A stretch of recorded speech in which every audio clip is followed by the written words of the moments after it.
Yesterday in Tel Aviv, family members of hostages taken by Hamas on October 7th met with Israeli Prime Minister Benjamin Netanyahu.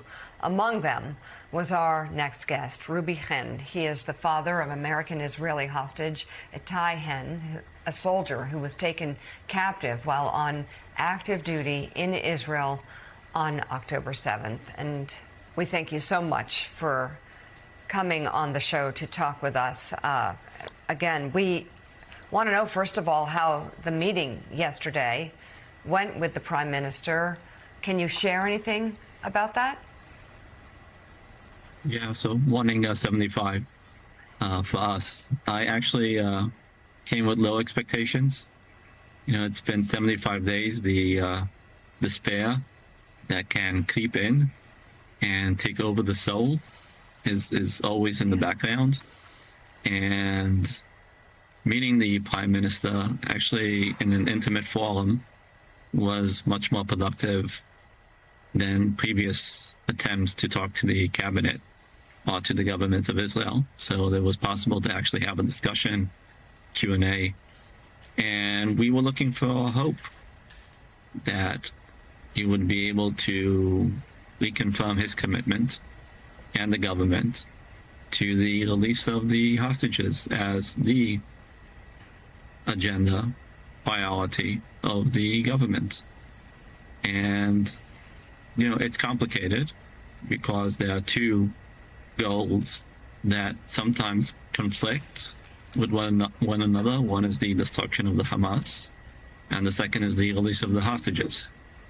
It's a complicated topic, but we, you know, reminded the Prime Minister that it happened on his shift. You know, the people that were abducted, kidnapped, happened 75 days ago, and it's his responsibility to bring them back alive, and that is the expectation.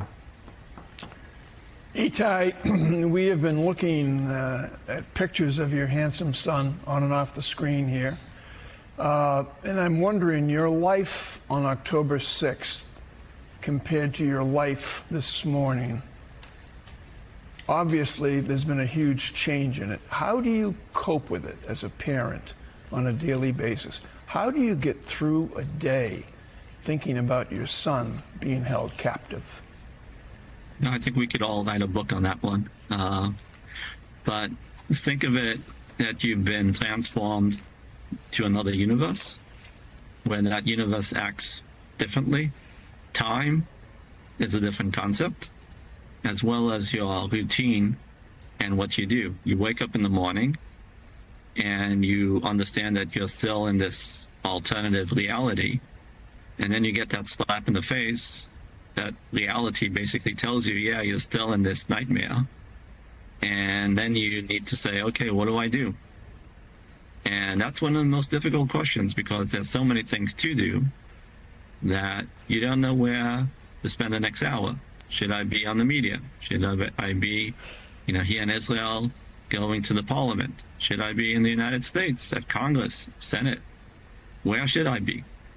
And then after you finish 18, 19 hours of working and, you know, you feel exhausted, you ask yourself one simple question. Have I been able to move an inch? An inch. The release of my son that is a U.S. citizen. Ruby, this and is you don't Walt. have a good answer. Ruby, this is Walt Isaacson, and our hearts are with you. You say that's got to be the focus, getting the hostages out. What do you think is the best way to do that? So I'm not a strategist, but when I walk around in the Senate on Israel, you see what I got? There are things that are important and things that are urgent. Hostages getting out alive is urgent. They are being tortured. They have not received any visitation of the International Red Cross, which by itself is a topic we could talk about a lot. Like, how has that not happened? U.S. citizens. Think of someone that's in Montana, Louisiana, anyone. Think of a U.S. citizen that is being held captive, that has been abducted in some terrorist organization, And the International Red Cross does not feel obligated to go and meet that individual and see what is his medical condition. I have no proof of life. Let's put that on the table. Isn't that something basic? Like, the International Red Cross has a permanent mandate to visit hostages in hostile environments. Why are they not doing that? And I'll also look at the U.S. ally, Qatar. Qatar claims to be a very good friend of the United States. And we've asked them, the families, can you please provide sign of life that I believe anyone in the United States will show gratitude to Qatar to provide that sign of life of U.S. citizens. Mm-hmm. And it's been 75 days. 75 days.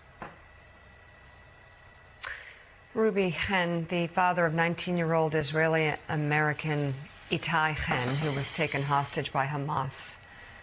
Thank you for joining us. If I could just add one more sentence, if it's possible.